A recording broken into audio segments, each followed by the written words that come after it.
Yes, all day taking pictures. You know, boring.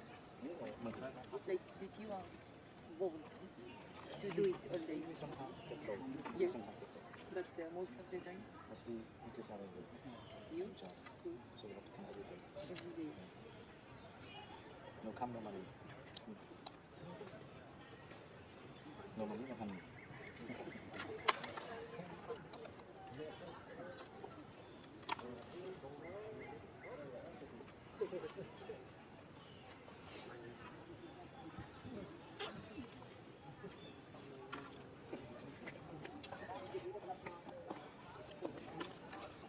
How you say in USA?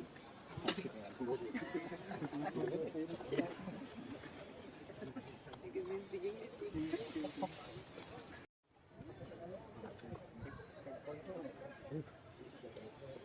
không xuất sắc.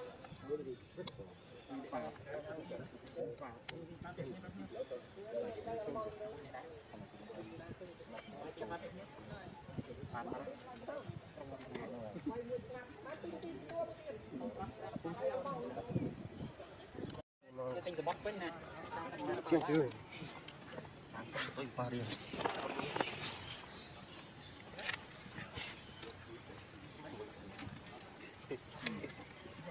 Tôi tới trên.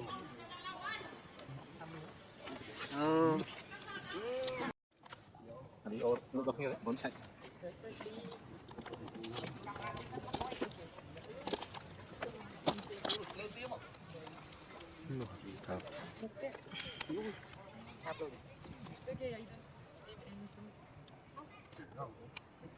Sao mất?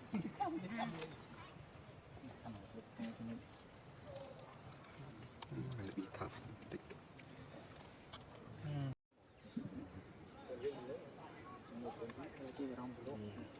Đã được kia này.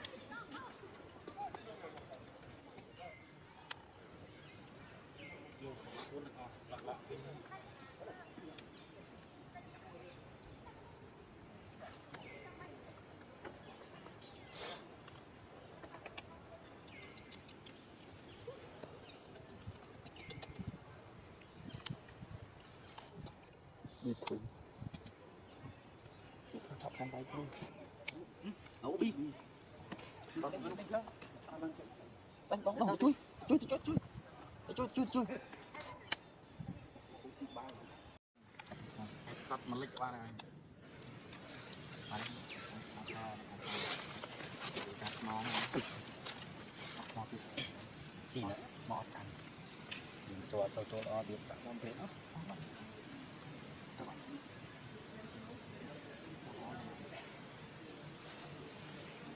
Còn đặt cả tay con ôm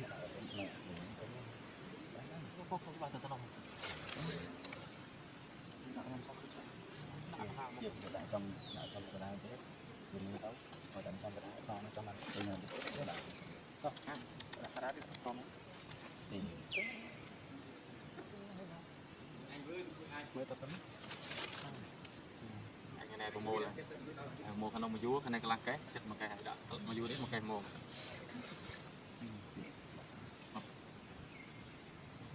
Khăn vú, khăn này cái lăng cái.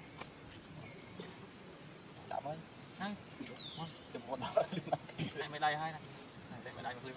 đèn camera mới kia thôi cho nó khê nó đây khê đó tốt không đây khê ra đấy không mới chọc một Mình mới chụp. có người anh cũng cầm có nghe bà Mân này cái tốt tôi cắm được luôn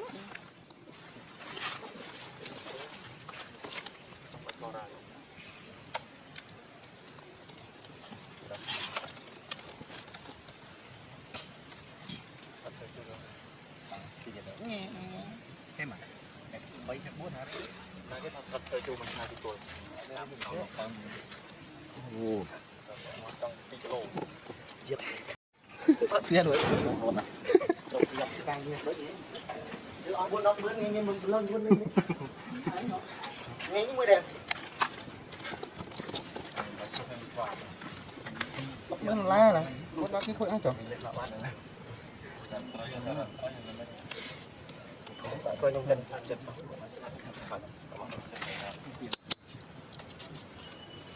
cái ở đây sao mấy cái group lông soi không bông rồi không thấy lông sao chỉ lại cho xe đấy thọt ngày nay thế thọt cho mình tại bệnh ham tiền thọt như bật tên thoát luôn đấy tôi chỉ biết tôi sắt không phải đúng đúng nó không đi bông sắt lắm xong mà tiền tôi chùm của anh bạn ấp ra cái ba tiền xong rồi cái và Xong thì cái cuộc học nặng ơi những cái chế ruộng binh thế một tuần hôm nay phần sông này cần tục hạn như cái này thì tôi có amen tôi nói phun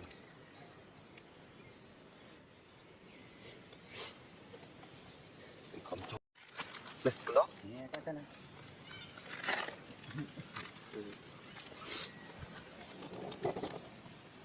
chụp xin mấy mát đâu ê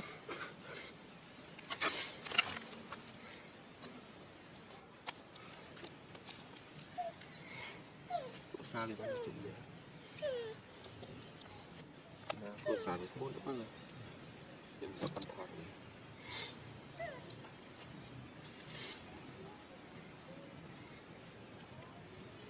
gì ấp ổn nữa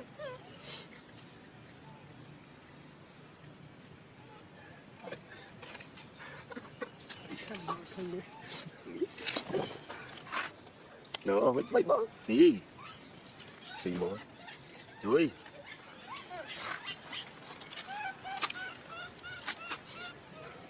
thế là chuối em muốn lấy chắc biết tôi đọc của luôn mình nhưng mà nó không khơi video của nó không phải em ép quá chưa từng sắp cho bố tật thọt lấy tóc cái gì thế những bạn nơi dưới thuộc thể hiện thuật mùi việt sôi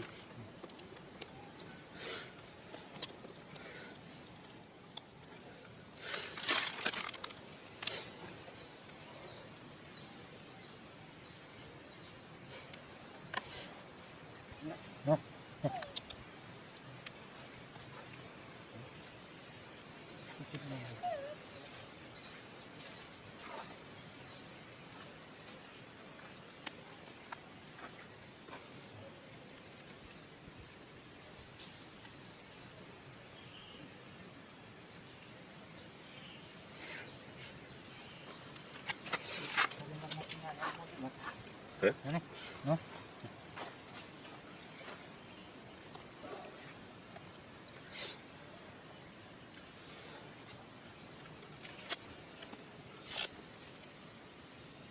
đó đấy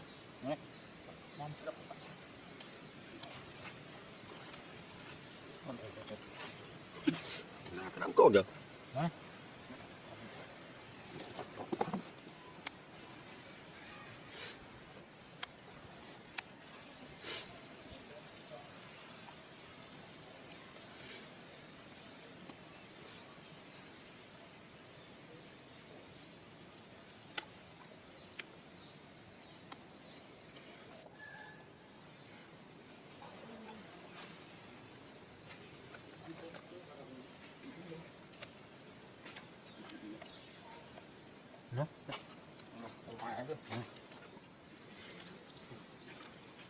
ốm mềm hai nữa